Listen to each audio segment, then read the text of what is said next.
And ladies and gentlemen of the jury, this case in its trial has been a little more protracted than usual, as the jurymen must recognize, because of the unexpected attacks of illness on the part of one of the counsel. Both the counsel, members of the jury, are able and experienced.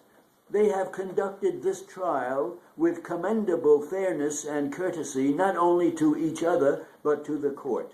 They are what might be called friendly enemies. Each one has a wholesome respect for the ability of the other, and if at times there has been an interchange of pleasantries, you no doubt will understand that it was simply due to the enthusiasm of their respective clients. This is just preliminary to stating what has been emphasized by both counsel to you in the summation, in effect, that you are not bound by any statement of fact made by either of the learned counsel here in his summation to you, or by any statement of fact which might be alluded to by the court in this charge, unless such statements agree with your recollection of the testimony. Counsel have secured you, or assured you, that if you have any doubt whatever as to the testimony in this case, and will make such request known to the court through your foreman, the stenographer will be sent to you for your guidance to read such part of the evidence as you desire to have read to you. You must rely upon it, gentlemen and ladies, as both counsel have correctly informed you, that upon your own recollection of the testimony, and upon that alone, you must decide the issues involved in this case. Motions were made by the learned counsel for the defendant here to dismiss this case from your consideration. Those motions were denied by the court. You have nothing to do with their disposition whatever. Why were they denied?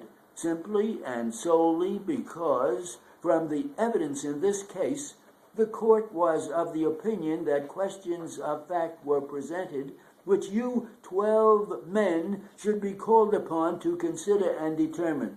That is all. Now, what are those questions of fact? Before these plaintiffs can recover here in these cases, you must find in the first place that the accident, unfortunate as it was, happened substantially as claimed by the plaintiffs.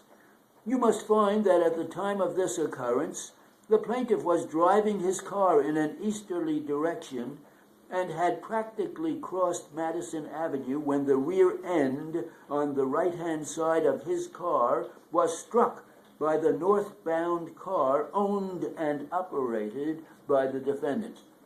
If you find that is not the way it happened, and that at that time this plaintiff was driving his car downtown and then turned into 120th Street, of course the plaintiffs would not be entitled to recover because the accident would not have happened substantially as claimed by the plaintiff. That, of course, would be the first question that might present itself to you in your deliberations as jurymen.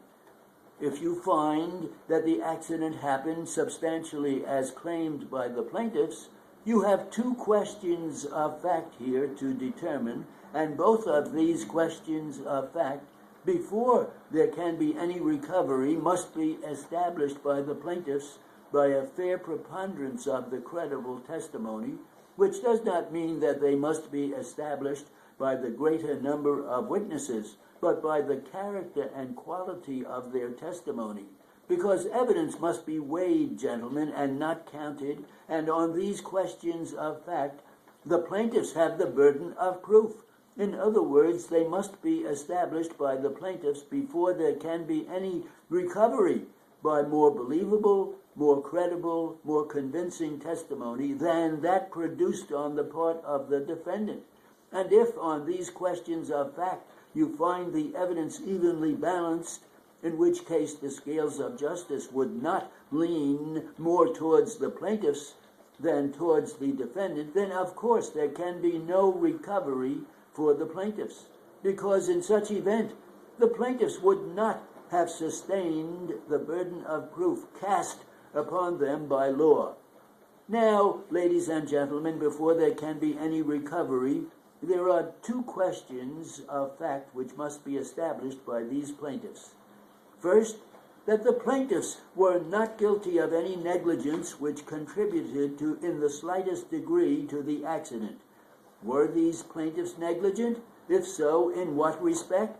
What did they fail to do that they should have done as reasonably prudent persons under similar circumstances, or what did they do that such persons would not have done? And if they omitted to do anything or did something which reasonably prudent persons, in your opinion, were charged with the obligation of omitting to do, or of doing under similar circumstances, did that contribute to the accident? How fast was that? 160.